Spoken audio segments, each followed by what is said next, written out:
Sebelumnya kita sudah membahas tentang kewajiban istri terhadap suami. Nah, sekarang kewajiban suami terhadap istri dan keluarga dalam hal memberi nafkah, memberi biaya.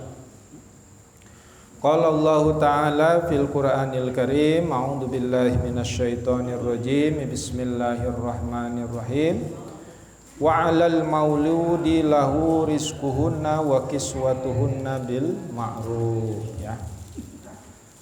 Dan kewajiban al-mauludi yaitu ayah atau bapak, ya. Al-mauludi ay alladhi yuladu lahu, yakni al-walid. Fa innal walada yuladu lahu wa yansibu ilaihi fit ta'biri bima dzakara isyaratu lil ma'na al-muqtadi li wujubin nafaqah alaihi. Jadi al-maulud itu artinya orang tua, lebih tepat lagi bapak.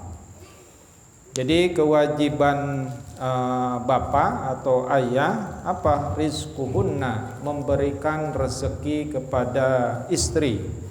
Wa kiswatuhunna, dan memberikan kiswah, pakaian. Bil ma'ruf, dengan cara yang ma'ruf. Nah, ini kewajiban bapak-bapak yang sudah punya istri, ya. Jadi istri itu wajib diberikan rezeki, diberikan rizki, dan diberikan pakaian. Wa qala ta'ala fi ayatil ukhra, bismillahirrahmanirrahim, liyunfik du sa'atin min sa'atih. Hendaklah memberikan nafkah du sa'atin min sa'atih, ya, dari harta yang diperoleh dari usaha, ya. Waman kudiro, jika disempitkan, ya, alaihi rizquhu, rezekinya. Jadi suami agak seret nih nyari rezekinya. Falyunfik mimma atahullah, falyunfik, maka nafkahkanlah, berikanlah nafkah istri dan anak-anak itu mimma atahullah, dari apa-apa yang telah Allah berikan kepada kita. La yukallifullahu nafsan illa ma ataha. Allah tidak membebani, ya, nafsan seseorang illa ma ataha, kecuali yang telah Allah berikan kepadanya. Jadi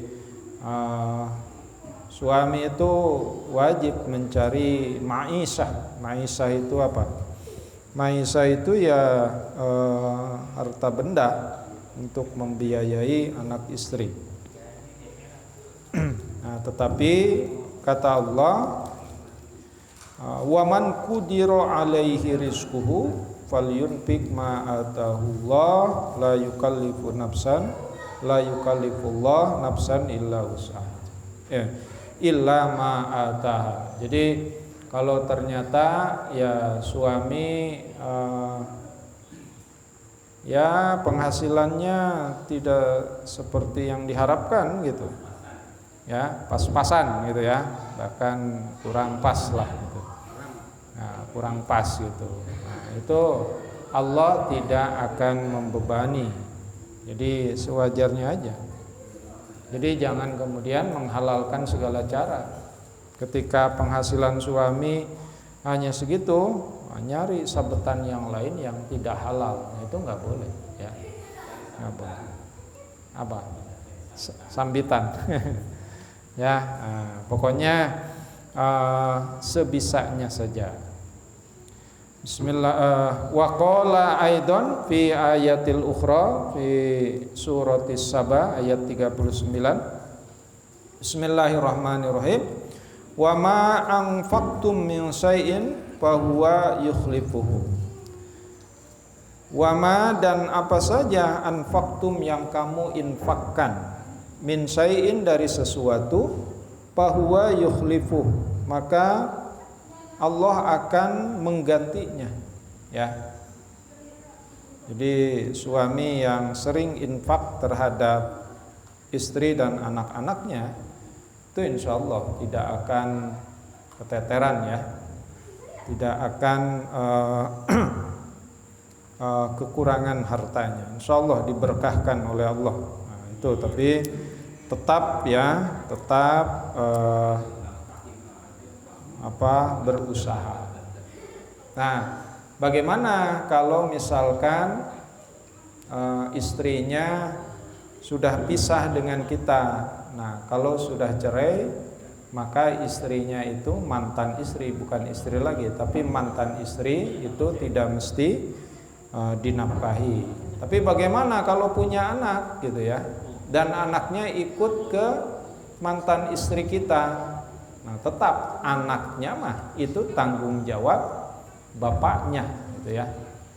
Jadi jangan mentang-mentang anaknya ikut dengan mantan istri, akhirnya si bapak tidak membiayai lagi. Bapak tetap punya tanggung jawab terhadap anak-anaknya, sekalipun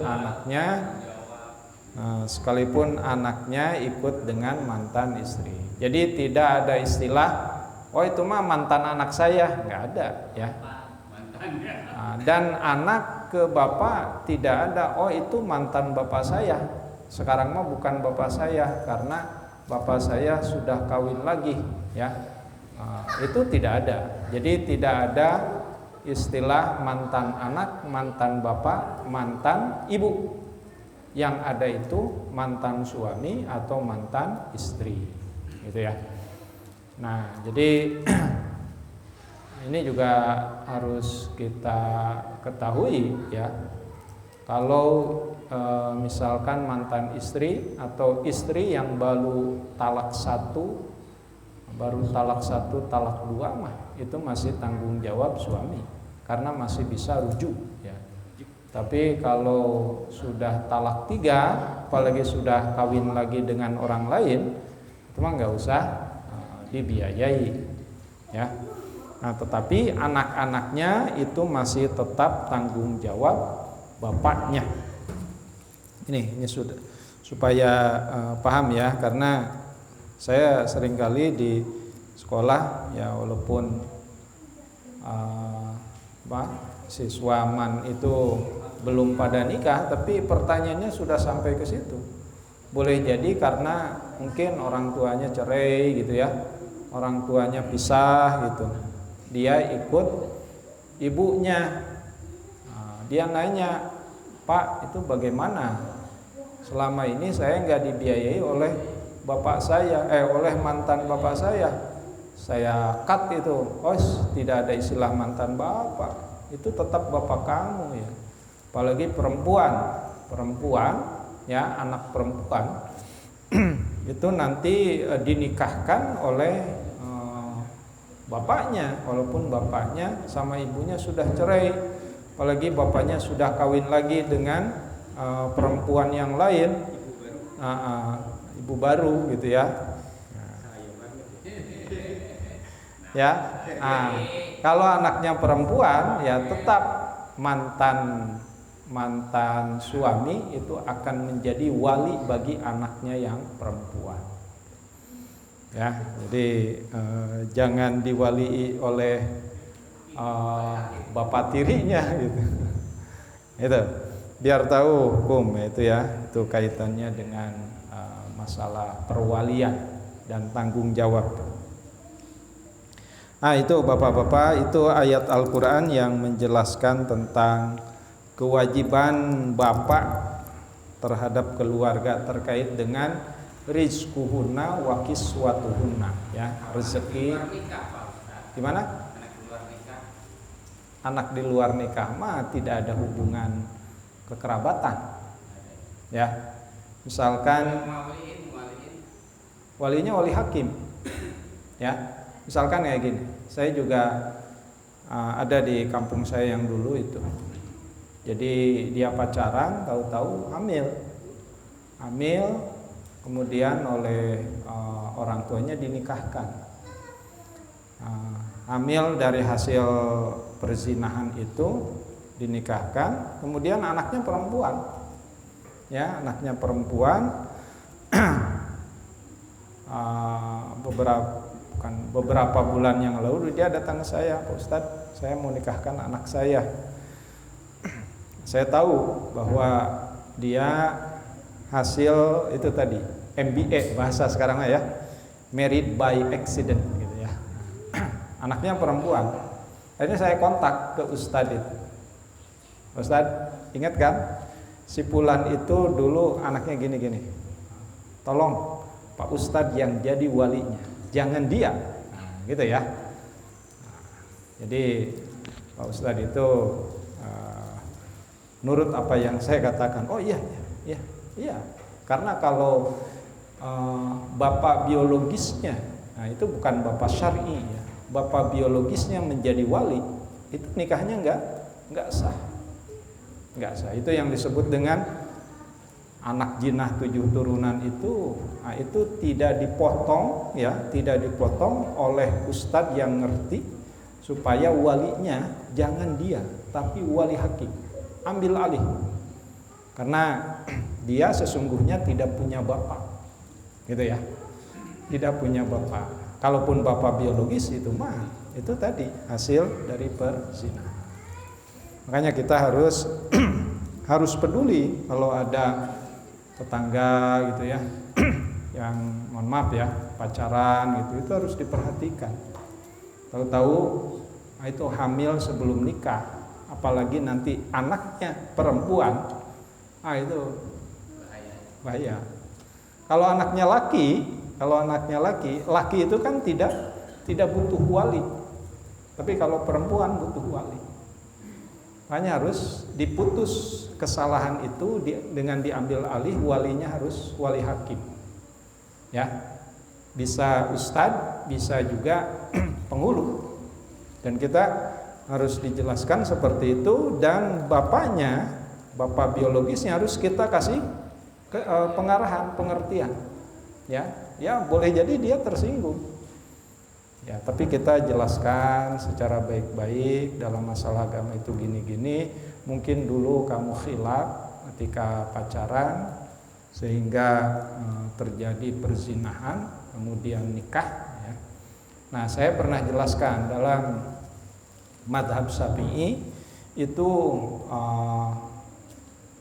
laki-laki dan perempuan berzinah itu boleh dinikahkan sebelum istibro.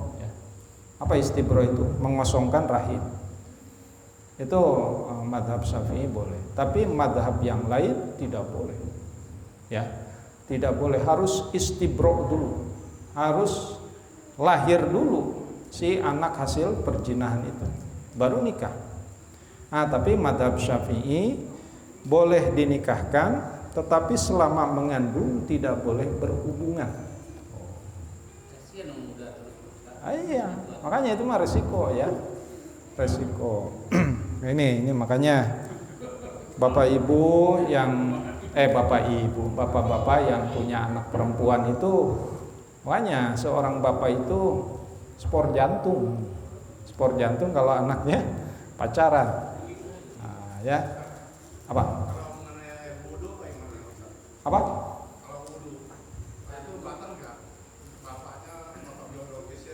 Oh iya.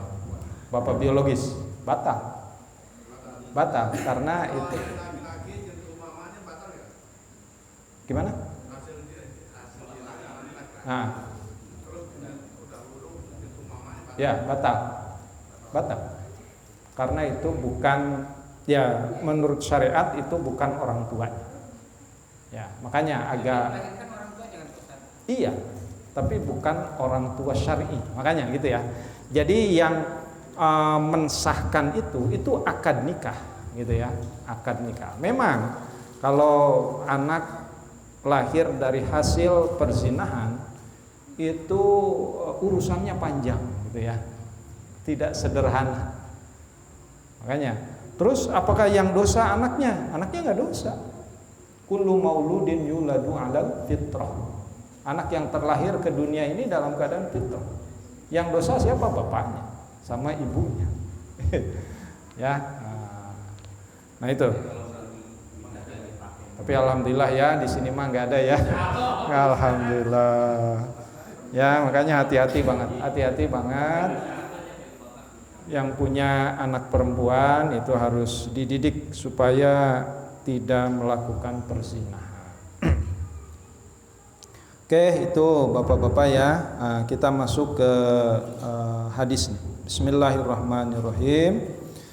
Wa an Abi Hurairah radhiyallahu anhu qala Rasulullah sallallahu alaihi wasallam. Dari Abu Hurairah, semoga Allah meridai kepadanya, qala berkata, qala Rasulullah sallallahu alaihi wasallam, bersabda Rasulullah sallallahu alaihi wasallam, dinarun anfaqtahu fi sabilillah. Ya, dinar itu ya mata uang ya.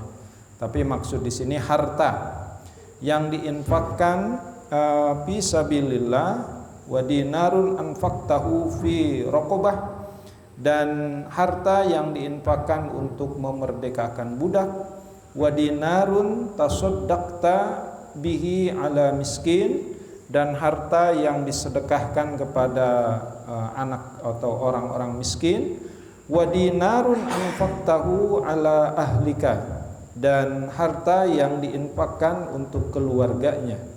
Apa? A'dhamuha ajron alladhi anfaqtahu ala ahlika. A'dhamuha ay aksaru ajron, paling besar pahalanya, paling agung pahalanya. Apa? Alladhi anfaqtahu ala ahlika. Jadi harta yang diinfakkan untuk keluarga. Jadi bapak-bapak jangan salah mentasorupkan harta. Kan ada itu di orang tertentu keluarganya mah terbengkalai gitu ya. Tapi dia rajin berinfak, bersedekah kepada orang lain. Nah, sementara keluarganya terbengkalai, ini tuh nggak boleh. Jadi harus keluarga dulu. Keluarga sudah cukup, baru ke yang lain.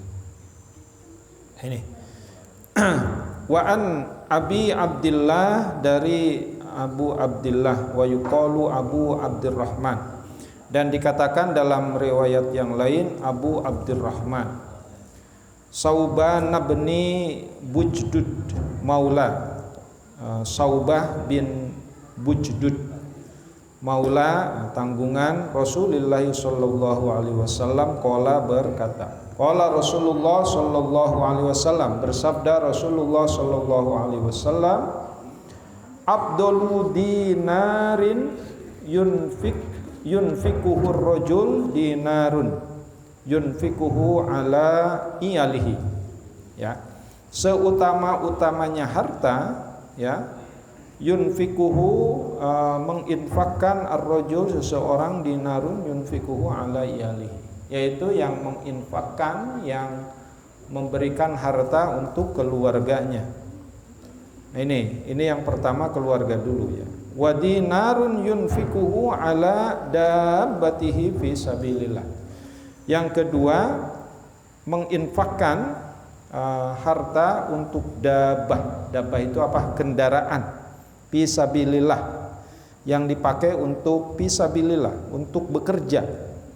Ya, di sini wa dinarun yunfiku ala dabbah allati yarkubuha au yahmilu alaiha.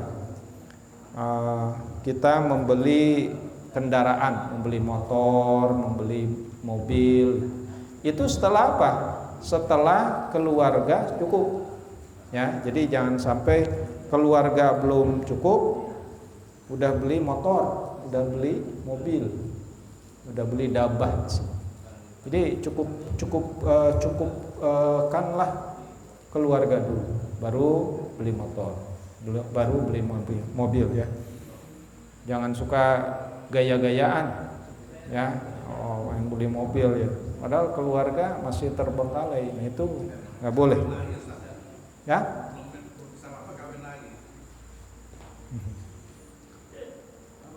Kawin lagi. Yang berani Pak Haji Soleh.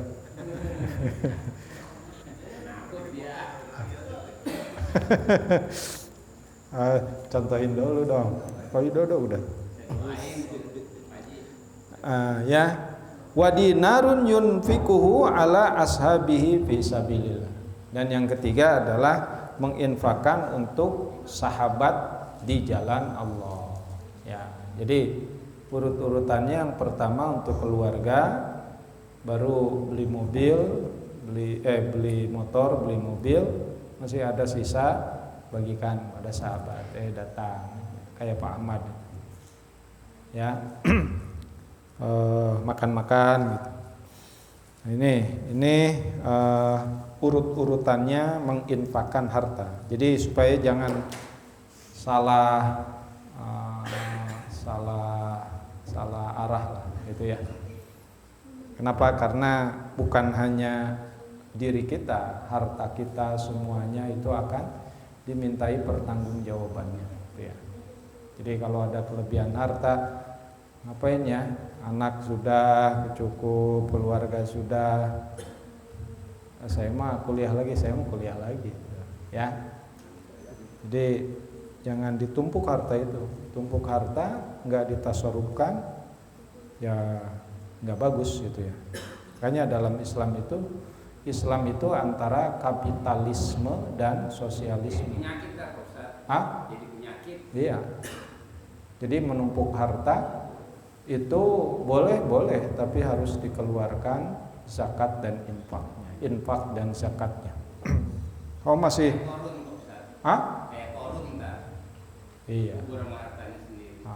Ada yang harta kekayaan kuncinya aja kalau korun itu tidak bisa dipanggul oleh seorang, harus digotong oleh banyak orang. Ya.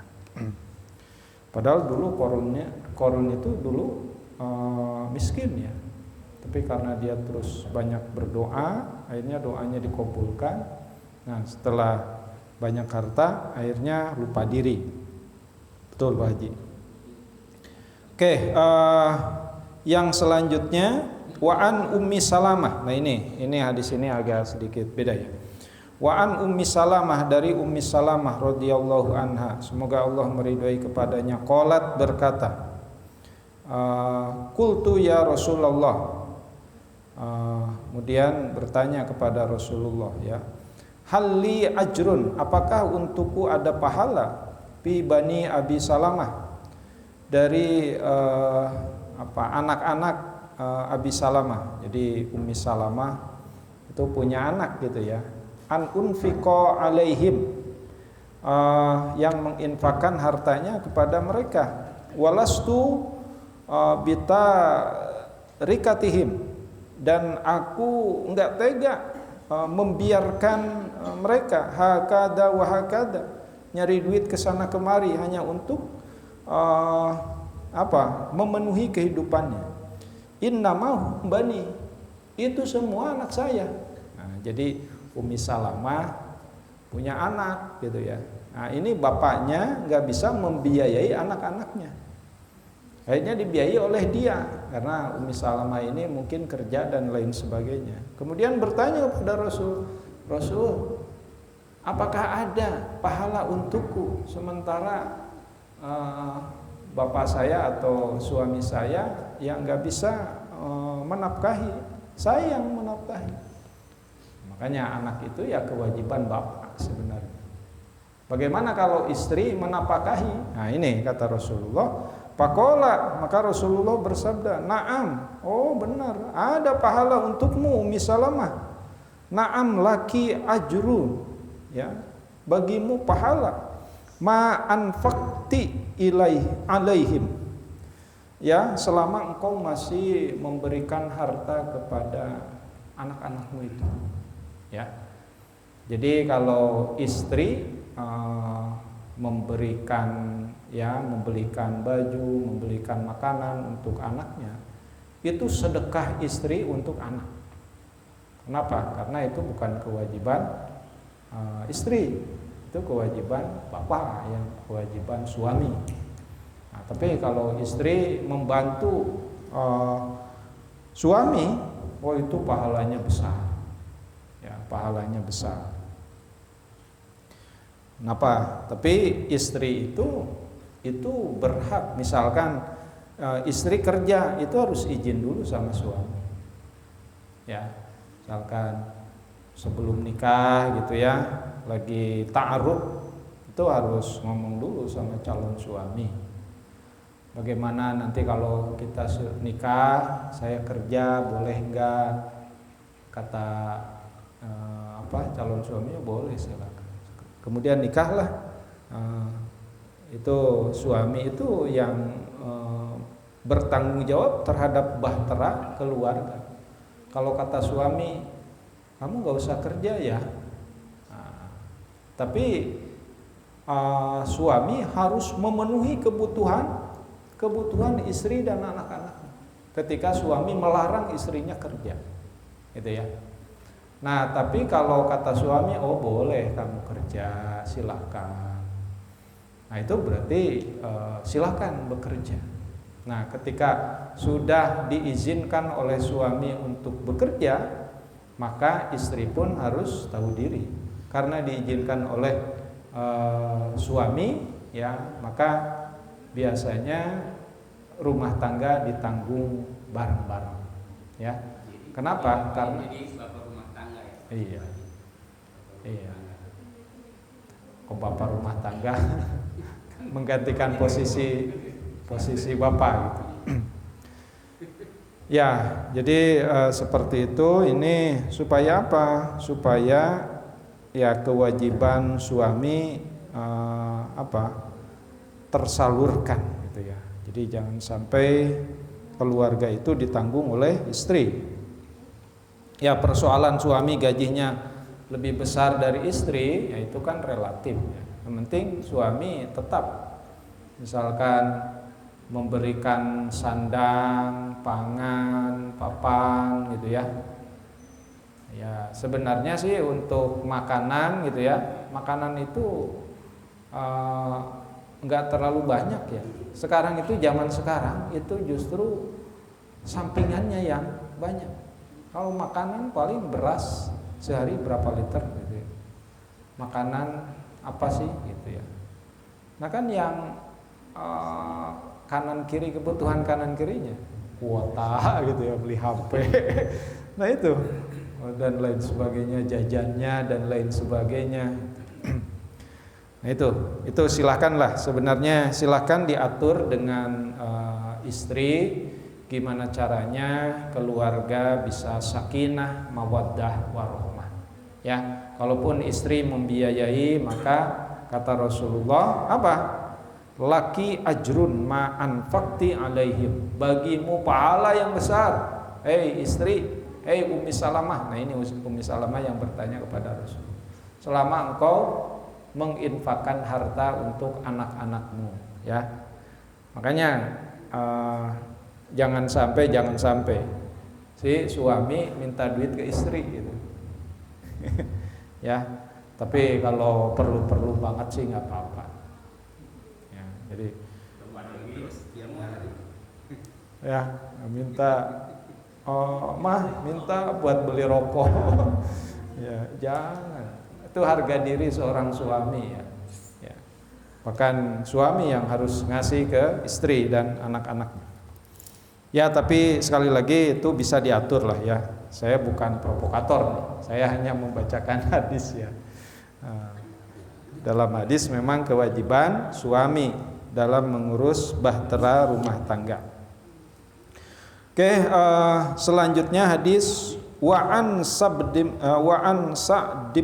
Abi Waqqas, dari Sa'ad bin Abi Waqqas radhiyallahu anhu, fi hadisin tawilin ya, dalam sebuah hadis yang panjang, alladzi qaddamnahu fi awalil kitab, yang sudah dibahas di awal kitab, fi babin niat, dalam bab niat.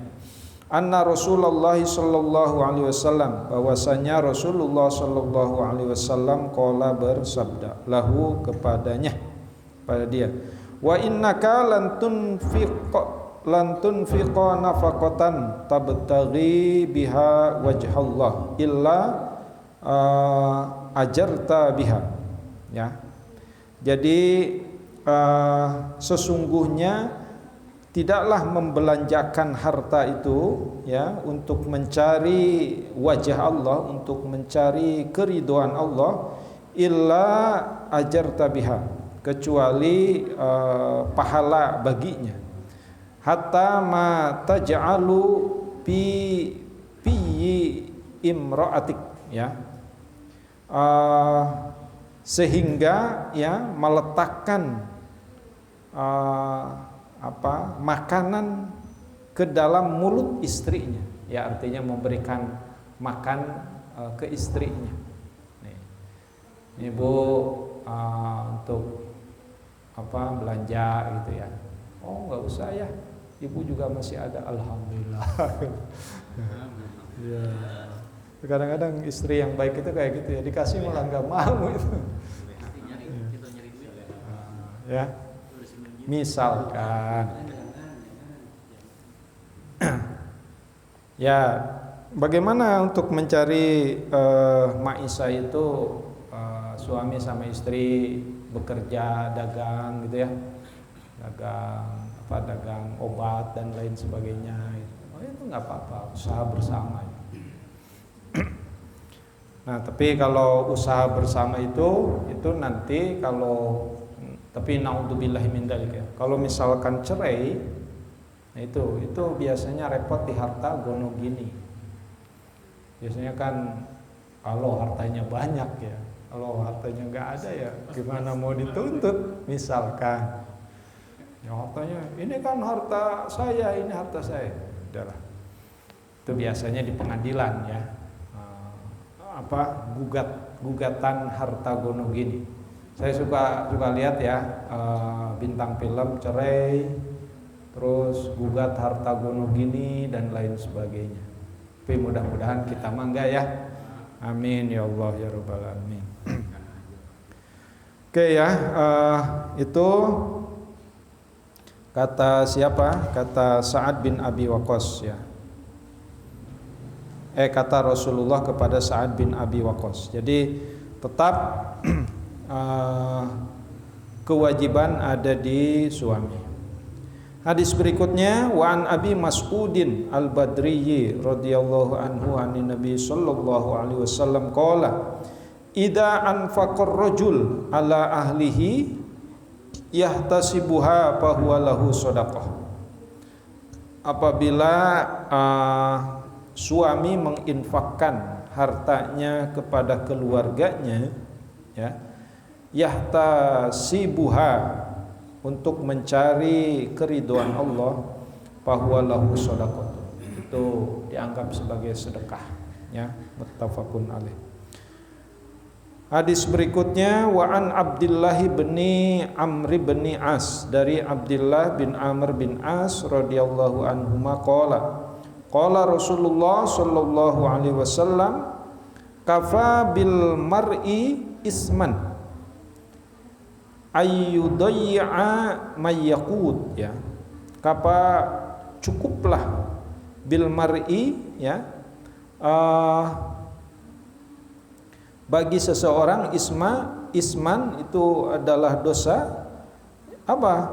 Ayyudayya mayyaqut. Ayyudayya itu artinya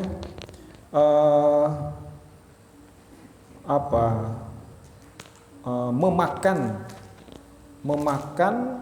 barang, memakan makanan dari tanggungannya, nyerobot. Misalkan ini bagian anak-anak kita, nggak dikasih, malah kita makan, anak-anak kelaparan gitu ya.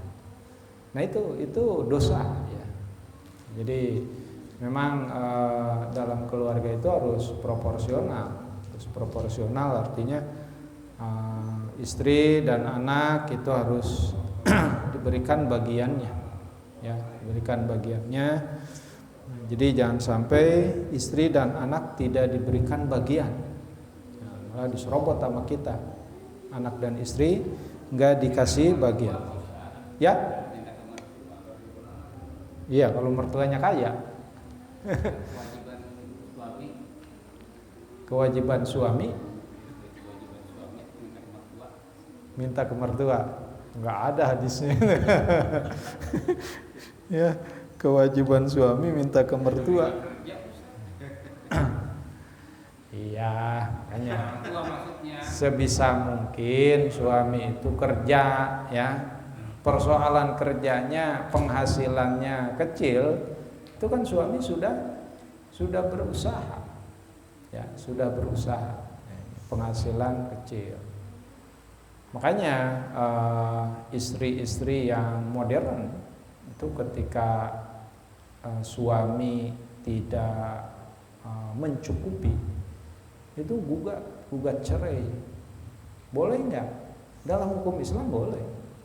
Ketika suami tidak mampu lagi membiayai keluarganya, ya, zaman sahabat. Orang tua suami,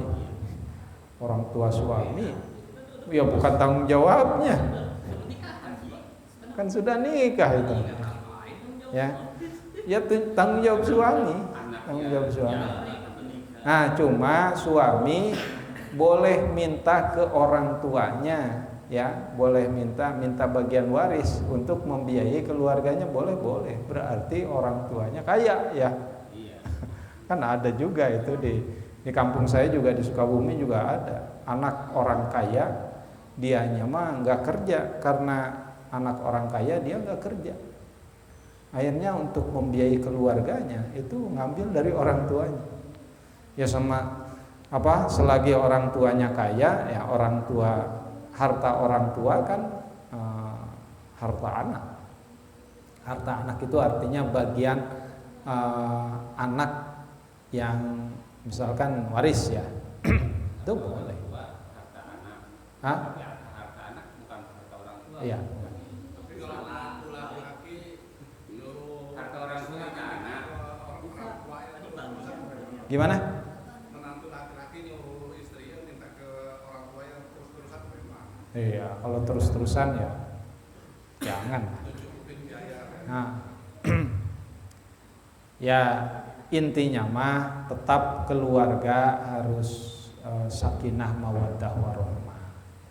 Persoalan biaya tadi, kalau misalkan suami kerjanya ini lagi di PHK gitu ya, terus ditanggung dulu oleh istrinya, berarti yang dapat pahala besar adalah istrinya, karena istrinya membiayai keluarga sementara suaminya lagi tidak bekerja. Nah, tapi suami itu ketika PHK, setelah PHK itu harus nyari kerja lagi, tetap selama dia punya anak istri. Iya. Kenapa? Karena ya itu tadi, masih punya kewajiban, kecuali kalau misalkan sudah tidak punya istri, istrinya sudah meninggal dan lain sebagainya, itu sudah tidak punya tanggungan lagi. Oke, hadis berikutnya, wan Abi Hurairah radhiyallahu anhu anin Nabiy sallallahu alaihi wasallam qala ma min yaumin yusbihul abdu fihi illa malakan, ya. Setiap hari, setiap pagi manusia itu didatangi oleh malaikat yanzilani, yang turun dari langit ke bumi, ya. Fayaqulu ahaduhuma, malaikat pertama berdoa, Allahumma a'ti munfikon kholafan, berilah orang yang suka menginfakkan hartanya kholafan, pengganti. Wa yaqulul akhar, dan yang kedua berdoa malaikat yang kedua, Allahumma a'ti mumsikan talapan, ya Allah berikan kehancuran, ya, talapan itu kehancuran, kepada orang yang suka menahan hartanya. Jadi orang yang suka menginfakkan hartanya didoakan oleh malaikat, mudah-mudahan hartanya diganti oleh Allah. Tapi orang yang tidak menginfakkan hartanya didoakan mudah-mudahan hancur hartanya. Jadi harus infak ya. Kalau tidak bisa infak setiap hari, maka sholat duha. Karena sholat duha itu adalah atau berinfak untuk 360 rusuk yang ada di badan kita. Ya, jadi rusuk yang ada di badan kita harus diinfakkan tiap hari itu. Oke, satu hadis lagi. Wa anhu, dan juga dari Abu Hurairah anin Nabi sallallahu alaihi wasallam, dari Nabi Muhammad sallallahu alaihi wasallam, qala al yadul ulya khairun minal yadis sufla. Ya, tangan di atas lebih baik daripada tangan di bawah. Wabda biman ta'ulu, dan mulailah dengan tanggungan ya, dengan tanggungan kita. Wa khairus shadaqah makana an dhuhri gina, dan sebaik-baiknya sedekah adalah yang lebih dari cukup ya. Jadi kalau memberi pada orang itu jangan dikit-dikit gitulah ya. Ya dikasih cuma berapa, cuma goceng gitu. Goceng mah setengah liter pertalite tuh ya. Itu ngasih itu ya gocap lah ya, minimal gocap ya Haji. Wa may yasta'fif yu'affifallah ya. Yu'iffahullah, dan orang yang iffah ya, dan orang yang mensucikan dirinya di hadapan Allah. Artinya orang yang tidak suka meminta-minta. Wa may yastagni yughnihillah, dan orang yang merasa cukup maka akan dicukupkan oleh Allah Subhanahu wa taala. Rawahul Bukhari. Itulah ya. Jadi kesimpulannya Bapak-bapak, sebisa mungkin tetap harus menginfakkan hartanya untuk keluarganya ya. Jadi keluarga jangan terbengkalai, karena itu tanggung jawab kita sebagai suami. Wallahul muwaffiq ila aqwamit thoriq. Wallahu a'lam bishawab. Wassalamualaikum warahmatullahi wabarakatuh.